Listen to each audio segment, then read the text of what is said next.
Hello students, welcome to DPS online classes. I am Karishma Kamar and today's our topic is major groups of microorganism part 2. देखो बेटे, in last video we did some major groups of microorganism which in which we read types of bacteria, their properties, their characteristics, some characteristics. Then we read some types of algae and algae and fungi. Okay, I hope so, fungi. Now in this video we will understand protozoa and viruses, maybe protozoa and viruses. So chapter number 2, microorganism, friend and foe. Okay, micro organism जो है वो हमारे friends हैं या foe हैं. So major groups of micro organism जो है हम पढ़ चुके थे. कुछ जो तरह टाइप्स ऑफ माइक्रो ऑर्गेनिज्म थे जिसमें हम पढ़ रहे थे बैक्टीरिया जो है, algae, protozoa, fungi and viruses. Clear? Now in this chapter, in this part, let's start protozoa. Okay बेटा, प्रोटोजोआ आर यूनिसेलुलर ऑर्गेनिज्म. जो प्रोटोजोआ होते हैं, प्रोटोजोन्स, प्रोटोजोआ, वो यूनिसेलुलर ऑर्गेनिज्म होते हैं. यूनिसेलुलर मीन्स ऐसे ऑर्गेनिज्म, यूनि मीन्स होता है वन, सिंगल. ओके, सिंगल और वन. सो ऐसे ऑर्गेनिज्म जिनकी जो पूरी बॉडी है, जो सेलुलर ऑर्गेनाइजेशन है, वो एक ही सेल का है. मतलब उनकी पूरी जो लाइफ है वो पूरे के पूरे एक ही सेल से बने हैं. सो वो ऑर्गेनिज्म होते हैं unicellular organism. Is it clear? Unicellular क्या होते हैं? वो ऑर्गेनिज्म जो एक ही सेल से बने हैं. Clear? So protozoans can move from one place to another like animals. देखो बेटा, प्रोटोजोन्स की एक ये खास प्रॉपर्टी होती है कि वो अपने आप जो है एक जगह से दूसरी जगह जा सकते हैं. इसीलिए they are known as first animals. आप उनको फर्स्ट एनिमल्स भी बोल सकते हो क्योंकि उनके पास कुछ करेक्टरिस्टिक्स जो है एनिमल्स के जैसे होते हैं. यूनिसेलुलर होने के बावजूद एक ही सेल से बने हैं. एनिमल्स क्या होते हैं? जो मल्टीपल, बिकॉज दे आर जो है मल्टी सेलुलर ऑर्गेनिज्म होते हैं एनिमल्स. हम लोग, वी ऑल आर एनिमल्स, हम सब जो है एनिमल्स हैं, एनिमल कैटेगरी में आते हैं. हम सब की जो बॉडी है वो मिलियन ट्रिलियन सेल्स से बनी है. इसलिए हम जो है कुछ स्पेशल करेक्टरिस्टिक्स शो करते हैं. ये जो प्रोटोजोआ होते हैं, ये यूनिसेलुलर होने के बावजूद एनिमल्स के जैसे कुछ करेक्टरिस्टिक्स रखते हैं, जैसे वो एक जगह से दूसरी जगह जा सकते हैं अपने आप. ठीक है? इसके अलावा वो अपना न्यूट्रिशन भी खुद कर सकते हैं. इट मीन्स वो अपना फूड खुद कैप्चर कर सकते हैं. आपने अमीबा के बारे में पढ़ा होगा छोटी क्लासेस में. अमीबा एक प्रोटोजोआ होता है. सो अपना फूड जो है वो खुद कैप्चर कर सकते हैं और खा सकते हैं फूड को. इसलिए जो प्रोटोजोन्स होते हैं, जो प्रोटोजोआ होते हैं, वो क्या होते हैं, जो है एनिमल्स के जैसे कैरेक्टरिस्टिक्स को शो करते हैं. They can also capture their food and eat them. अपने फूड को कैप्चर कर सकते हैं और खा सकते हैं. ठीक है? ये जो फीचर है ये प्रोटोजोआ का है. ये अमीबा का शो हो रहा है, यहाँ पे अमीबा को शो किया जा रहा है. So this is protozoan. Clear? These are some characteristics of protozoan. They are unicellular organism. They can move from one place to another place. They can eat. They can capture their food and eat it. Okay. Now come to the next. Where protozoans can be found? They can found in river, lake, pond, seas and also in soil. Okay, ज़्यादातर protozoans जो होते हैं बेटा aquatic होते हैं. They are aquatic organism. So river, lake, pond सब जगह होते हैं. सम टाइम वो जो है सॉइल में भी मिलते हैं. कुछ एग्जांपल्स जैसे प्रोटोजोन्स जो होते हैं वो पैरासाइटिक भी होते हैं. एनिमल्स के ऊपर या एनिमल्स की बॉडी के अंदर भी हो सकते हैं. जैसे कि एंट अमीबा हिस्टोलाइटिका जो है या फिर पैरामीशियम है. This are parasitic in nature. So कुछ एग्जाम्पल हैं प्रोटोजोन्स के, like amoeba, paramecium, Euglena and Trypanosoma. Okay, these are some examples of protozoa. Protozoa के examples हैं. You have to learn these examples. Yes, protozoans में बेटा Euglena जो होता है, it possess special characteristics. It is an exceptional case because it contain chlorophyll like plants. जैसे plants में या एल्गीज में जो है, एल्गी जो होते हैं उनमें क्लोरोफिल होता है, वैसे ये एक एक्सेप्शनल केस है प्रोटोजोआ का। क्वेश्चन आ सकता है कि कौन से प्रोटोजोआ में क्लोरोफिल होता है, तो यूग्लिना में ही क्लोरोफिल होता है। And due to the presence of chlorophyll they can make their own food by the process of photosynthesis. Okay, now let's come to the next topic, viruses. What are viruses? These are some example. देखिए आपने HIV, अभी recently corona काफ़ी चल रहा है, it is virus. Okay, HIV, hepatitis B, Ebola virus, bacteriophage, rabies virus, influenza, adeno virus, papilloma virus, rota virus, these are some examples. Okay, so viruses are smallest micro organism. Viruses जो होते हैं वो smallest micro organism होते हैं, सबसे छोटे। अगर इस दुनिया में सबसे छोटा अगर कोई ऑर्गेनिज्म है तो वो वायरस है। ठीक है, हम लोग बैक्टीरिया को सबसे छोटा बोलते हैं, दे आर प्रिमिटिव। सबसे पहले अगर कोई बना भी है इस दुनिया में, कोई लिविंग ऑर्गेनिज्म बना है तो बैक्टीरिया बना है, दैट्स वाई हम उनको सबसे छोटा मानते हैं। लेकिन वायरसेस जो होते हैं, वायरसेस बैक्टीरिया से भी छोटे होते हैं, इसीलिए वायरसेस जो है बैक्टीरिया की बॉडी के अंदर भी, मतलब बैक्टीरिया की जो सेल होती है उसमें भी जा सकते हैं और बैक्टीरिया को भी इन्फेक्ट कर सकते हैं। हमें इन्फेक्ट नहीं करते वायरसेस, बैक्टीरिया को भी इन्फेक्ट कर सकते हैं। तो आप खुद सोच लीजिए, अगर ये बैक्टीरिया के अंदर जा सकता है, इट मीन्स ये बैक्टीरिया से ज़्यादा छोटा है। कोई भी चीज़ किसी चीज़ में कब जाती है, जब वो छोटी होती है।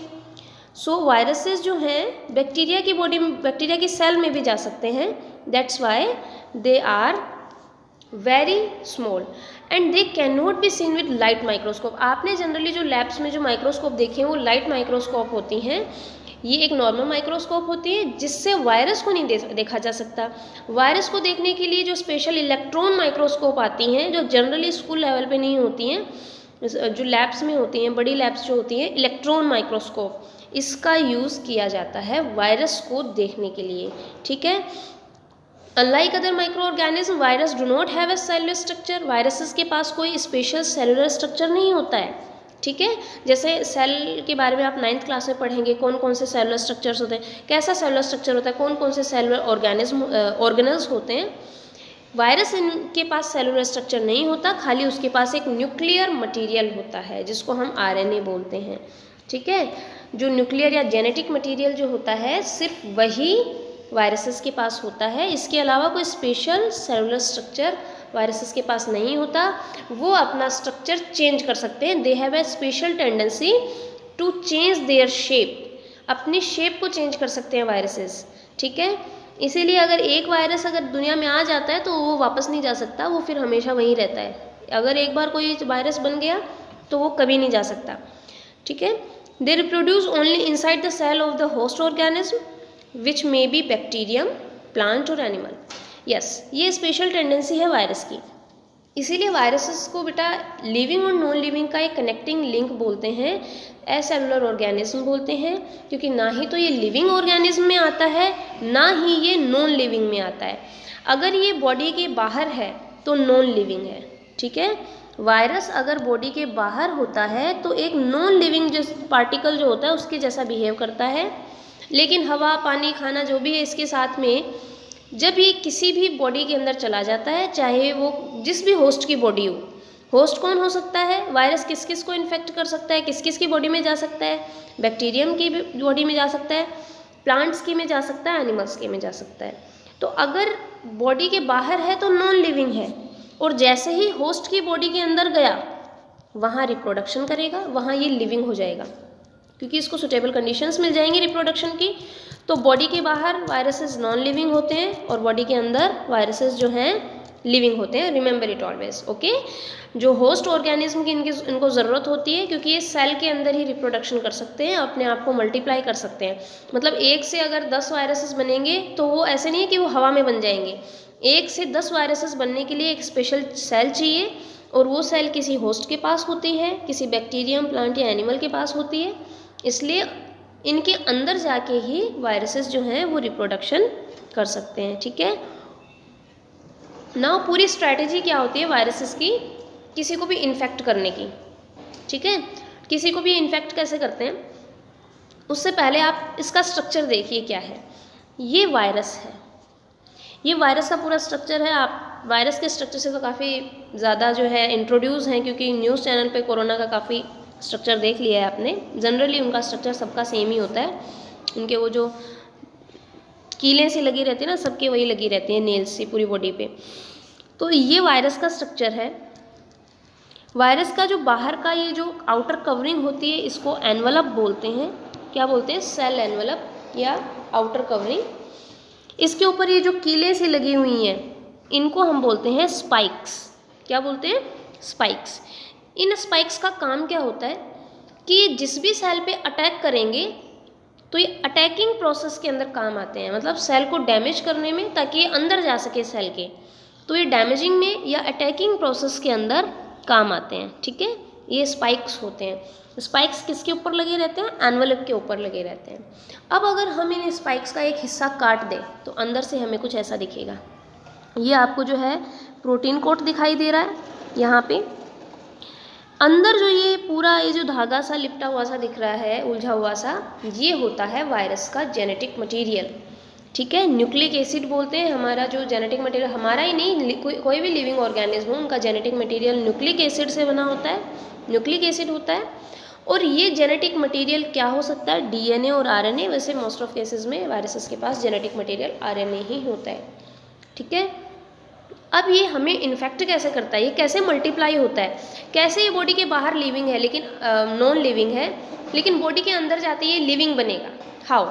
देखो बेटा, एक पर्टिकुलर जो सेल होती है बॉडी के अंदर, जैसे सांस के साथ हमें बॉडी के अंदर चला गया, तो स्पेशल सेल्स को इन्फेक्ट करने के लिए, क्योंकि सबकी जो एक्शन साइट्स होती हैं वो अलग अलग होती हैं।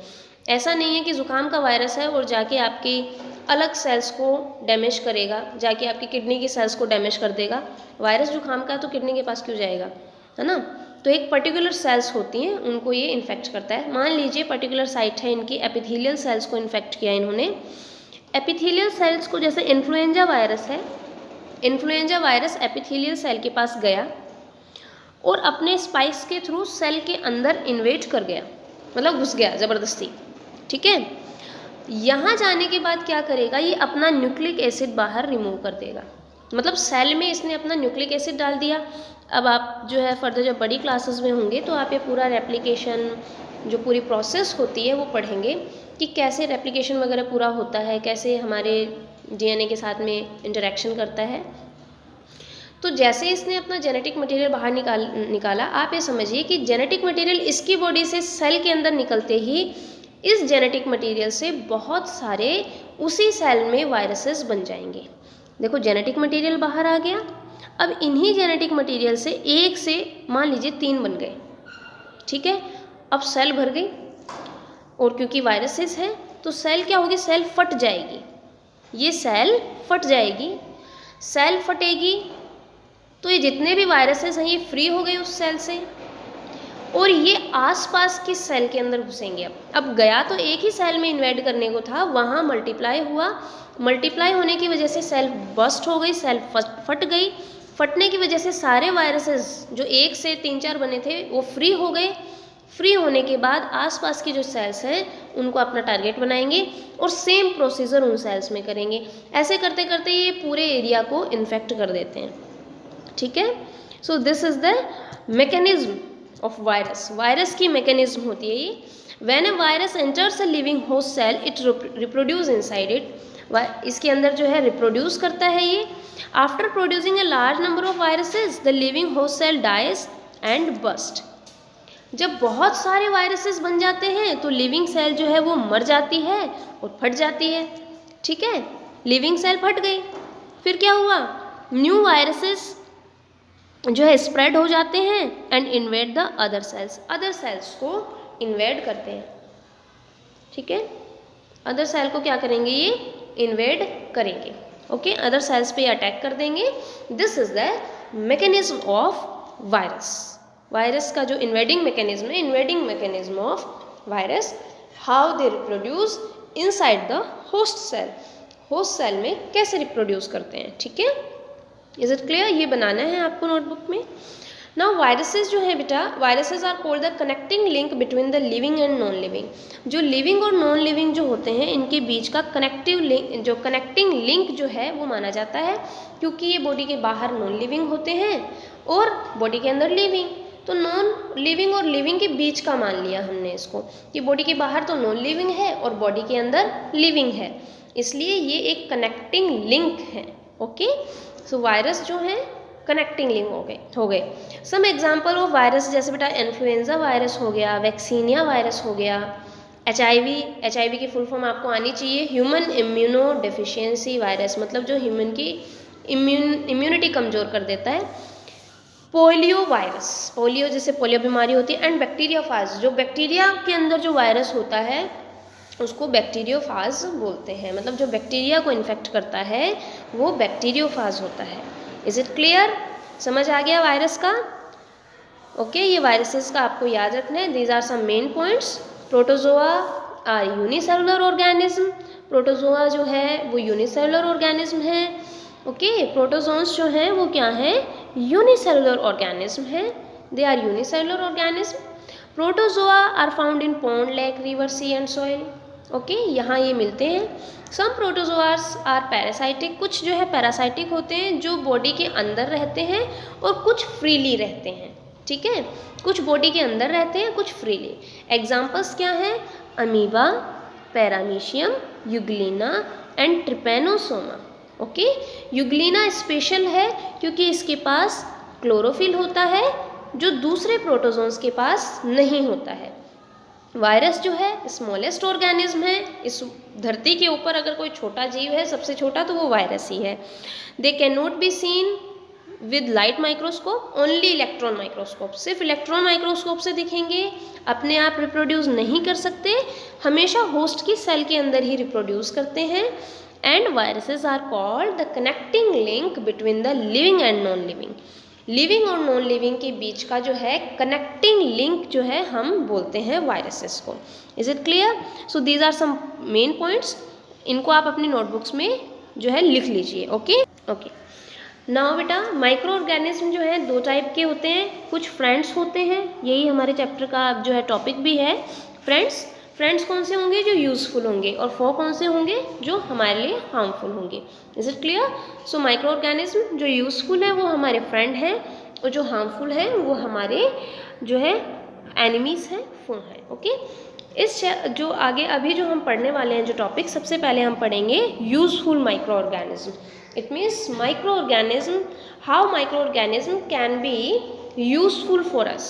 ओके, जो है हमारे लिए कैसे माइक्रो ऑर्गेनिज्म यूज़फुल हो सकते हैं हमारे लिए माइक्रो ऑर्गेनिज्म। ओके, कैसे माइक्रो ऑर्गेनिज्म हमारे लिए यूज़फुल होते हैं और कैसे जो है माइक्रो ऑर्गेनिज्म हमारे लिए हार्मफुल होते हैं। Is it clear? सो सबसे पहले आपको जो है ये फ्लो चार्ट बना लेना है, ये दोनों, कि माइक्रो ऑर्गेनिज्म कितने मतलब कैसे होते हैं यूज़फुल और harmful. Clear? Kinds of micro organism आपको सारा आना चाहिए, जो पांचों जो टाइप्स हैं अच्छे से आने चाहिए, अच्छे से उनको पढ़ना है। Now let's start the useful micro organism. अब बेटा ये जो आप जो पिक्चर देख रहे हैं बैक्टीरिया की है, these are rod shaped bacteria. Okay, तो सबसे पहले हम बैक्टीरिया का ही जिक्र कर लेते हैं। Micro organism are use for making food items. देखो बेटा यूज़फुल माइक्रो ऑर्गेनिज्म में हम क्या, माइक्रो ऑर्गेनिज्म कैसे हमारे लिए यूज़फुल हो सकते हैं? क्योंकि उनसे हम फूड आइटम्स बना सकते हैं, खाने की चीज़ें। जैसे बैक्टीरिया जो है वो कर्ड बनाने में, चीज़ बनाने में, या पिकल मतलब अचार बनाने में यूज़ होते हैं। ठीक है, खाने की चीज़ें ही तो है, कर्ड, चीज़, पिकल। तो इनको बनाने में हम किसका यूज़ कर रहे हैं? माइक्रो ऑर्गेनिज्म का।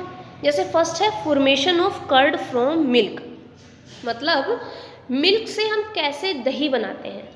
दही बनाने के लिए बेटा एक स्पेशल रोड शेप्ड बैक्टीरिया होता है जिसका नाम होता है लैक्टोबैसिलस बैक्टीरिया, जो आपके दही में होता है एक्चुअल में। ठीक है, हम क्या करते हैं, दूध लेते हैं, दूध में थोड़ा सा दही मिक्स करते हैं, जिससे जो लैक्टोबैसिलस बैक्टीरिया है वो आपके पूरे मिल्क के अंदर मल्टीप्लाई हो जाता है, बढ़ जाता है। ठीक है, और फिर वो आप अपनी जो है फर्दर प्रोसेस करता है, जो शुगर्स होती हैं उनको एसिड्स में चेंज करता है, और प्रोटीन्स जो हैं देन आफ्टर वो पूरी जम जाती हैं प्रोटीन्स। तो इसको हम पढ़ेंगे डिटेल में। ठीक है, कि कैसे फॉर्मेशन ऑफ कर्ड होता है, मतलब कर्ड कैसे फॉर्म होता है। When we add small amount of curd in milk, the lactobacillus bacteria present in curd change lactose sugar into lactic acid. देखो बेटे, आपको पता है और नहीं पता है तो पता होना चाहिए, जो मिल्क होता है, मिल्क में कौन सी शुगर होती हैं? आपको पता है मिल्क में कार्बोहाइड्रेट होता है, तो कौन सी शुगर होती है? लैक्टोज शुगर होती है मिल्क में। कौन सी शुगर होती है? Lactose sugar. Is it clear? Milk में कौन सी शुगर होती है? Lactose sugar. लैक्टोबैसिलस बैक्टीरिया जो है जैसे ही दूध में गया, इस लैक्टोज शुगर के ऊपर अपना एक्शन दिखाएगा, काम करेगा, और इसको किस में चेंज कर देगा? लैक्टिक एसिड में, मतलब इसका एसिड बना देगा। क्या बना देगा? इसका एसिड बना देगा। अब एसिड्स आपको पता है खट्टे होते हैं, है ना? इसकी वजह से जो दूध है वो एसिडिक हो जाएगा। कैसा हो जाएगा? एसिडिक। इट मीन्स वो खट्टा हो जाएगा। समझ आ रहा है? सो लैक्टोबैसिलस बैक्टीरिया जो है, जो हमने जो दही मिलाया था, दही मिलाने की वजह से दूध में जो लैक्टोबैसिलस गया, उसने क्या किया? लैक्टोज शुगर को लैक्टिक एसिड में कन्वर्ट कर दिया। ठीक है, लैक्टोज शुगर थी वो क्या बन गई? लैक्टिक एसिड बन गई।